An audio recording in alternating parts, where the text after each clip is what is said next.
And now it's time for Focus. It's been exactly 5 years since the start of the Syrian conflict. It began as a peaceful uprising, but the brutal war has gone on to claim more than 270,000 lives and displace millions. A France 24 team spoke to Syrians who sought refuge in neighbouring Turkey after taking part in the revolution.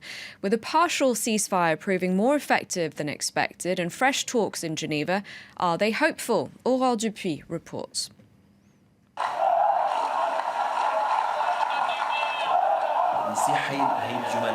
We stood defiant, facing the police and the Shabiha militia, demanding freedom, justice and democracy. They opened fire, some of us fell dead, but we held on, unarmed, in a peaceful manner. It was an incredible feeling. It's undescribable. At the start of the revolution, Muhannad was 23.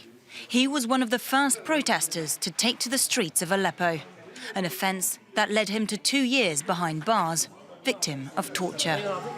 Muhannad has since fled to Turkey, where he remains one of the most vocal opponents to the Syrian regime. I'd rather sacrifice myself for 5 or 10 years to put an end to the regime than being controlled by that regime for centuries on end. In most countries, people are allowed to protest. It's part of their fundamental rights. But in Syria, it was suicidal. 4 months into the protest movement, the repression became so unbearable that many Syrian troops defected. Riyad al-Assad, a former colonel in the Syrian Air Force, announced the creation of the Free Syrian Army. He lost his leg 3 years ago in an assassination attempt and no longer holds an active role in the rebellion that's become ever so divided. Riyad al-Assad says Western powers didn't do enough to support the FSA over the past 5 years.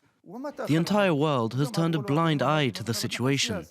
Now there are talks of a political solution, but the regime should put an end to its offensive and to its bombings.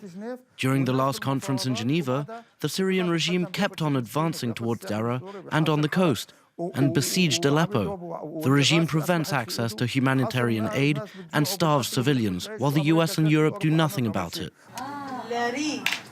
We also met with Aziza Jalloud in Turkey. She works in this education centre, where Syrian women are encouraged to become more independent. Aziza spent 11 years in jail before the revolution kicked off. She says the armed rebellion has little chance of achieving its goal.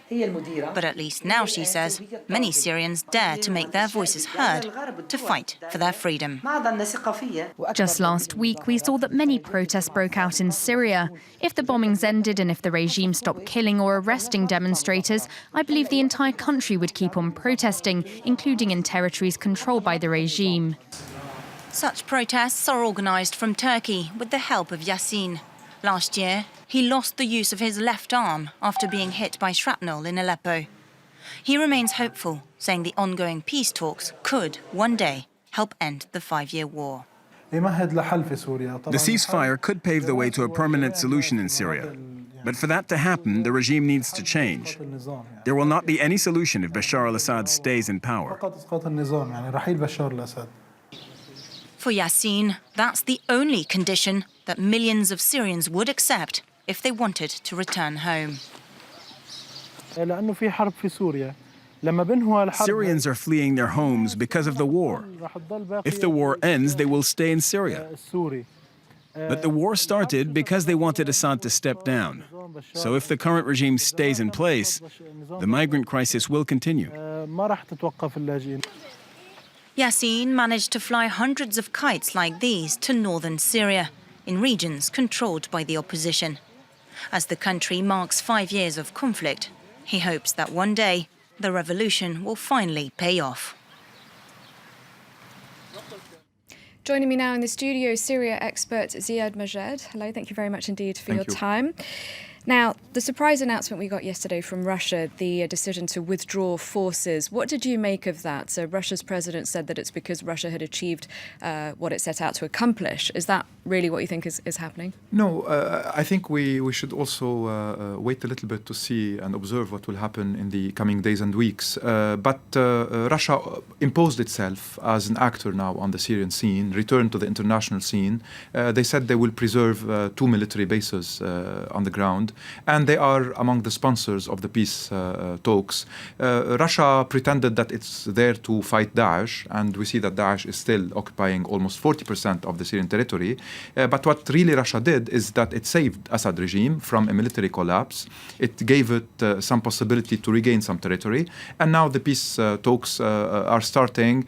And maybe the Russians felt that Assad is asking too much as well, and the terminology used by his state foreign affairs minister about refusing any negotiation concerning the transition is by itself challenging the Russian, American, and the Mistura discourses about the necessity of having a transition that will lead later to elections, while also Assad called for elections next month. So I think there are many messages. Putin wants to show that he is now back internationally. He's imposing himself on the Syrian question, and maybe he's trying also to tell Assad to calm down a little bit, because Assad was saved due to this military intervention.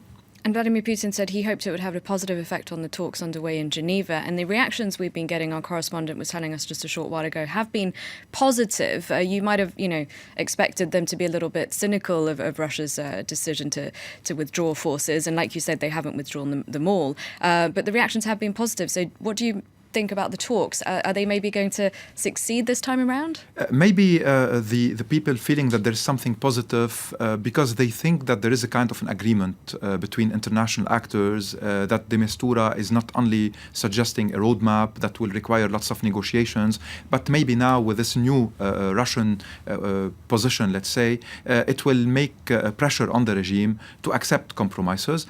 What was the problem in Geneva 1, what continues to be the problem today, is the place of Bashar al-Assad in a transition. We see that for the opposition and for the majority of the Syrian people, after 45 years of the Assad family rule, the only condition for success to the talks is the departure of Assad, so that the fight against Daesh could start, so that many challenges that the Syrian society will have to deal with will also start. So I think if they agree on how to deal with the Assad question, many of the other things, I'm not saying that they will be easy, because there are lots of tough tasks in the post-Assad Syria, but at least negotiations on that could start. The problem today is what kind of transition. The Syrian regime uses the term coalition government, meaning as if the regime will stay and will add some opposition figures, while the Geneva one stipulates a transitional body that will lead to elections and then to turning the page of the past. So I think negotiations will mainly be about that and about how to deal with Daesh later.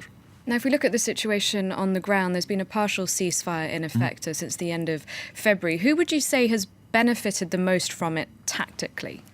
I think the civilian population benefited a lot, because it has been for 4 years now under the bombing of airplanes, of Assad barrel bombs, of the Russian recently, and of the consequences of all kinds of fights and battles. And we saw that as soon as the ceasefire was respected partially, demonstrations against the regime, peaceful gatherings started again, and there was a kind of rebirth of the civil society that during the last years emerged, tried to organize itself to survive, and is feeling now that maybe there is some hope to end with the conflict. But at the same time, without a political horizon for this ceasefire, I think all parts will try to benefit from it, militarily speaking, to reorganize the troops, to prepare for next phase, unless they understand that this is a long-term ceasefire, and that in parallel the peace process will lead to serious changes in Syria, and among them, and probably the priority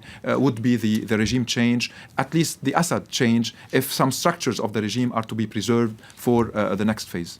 Now, if we go back to the origins of the conflict, why is it that in Syria, unlike other countries in the region, Tunisia, Egypt, Libya, the uprising didn't lead to the leader of the country being toppled, but a prolonged war? Yeah, I think there are 3 or 4 reasons for that. The first is the characteristics of the regime itself. Contrary to Tunisia, contrary to many other places, including Egypt, even if Egypt, the army is important. But in Syria, the structure of the regime is a mixture of security services, military, and a family clan based on sectarianism and confessional configuration in Syria that is not the same in Tunisia and Egypt. So the reaction of the regime was not to look for a political compromise, but rather was to crack down on the demonstrators, was to destroy the society of the demonstrators, and to use all kind of force exactly as the father did in 1980 and 1982, the father of Bashar al-Assad, who was in place at the time. So the reaction of the regime was quite different and led to the militarization.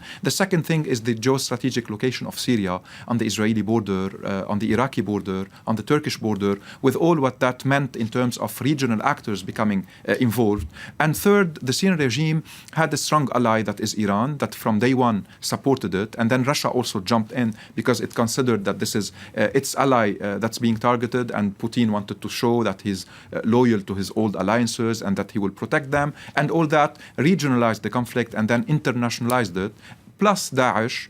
But at the origin, and I think the major responsibility is, of course, the one of the regime that refused all kind of political compromises, of political dealing with its own society, and preferred just to use violence against it, to crack down on it. And this has been also the history of Syria, unfortunately, since 1970, where the regime replaced politics with the society, with violence, that is the killing machine that functions against all kind of dissidents and opposition, and preserves politics for regional and international questions. So I think a mixture of that and the timing maybe did not play for a quick change in the regime. And we saw that in 2015, with all that, the regime was very close to fall. And that's why probably the Russian decided at that moment to restore the balance in order to make a compromise, keeping them part of the new Syria or of the new scene. Okay, Ziad Majed, thank you very much Thank indeed you. for your time.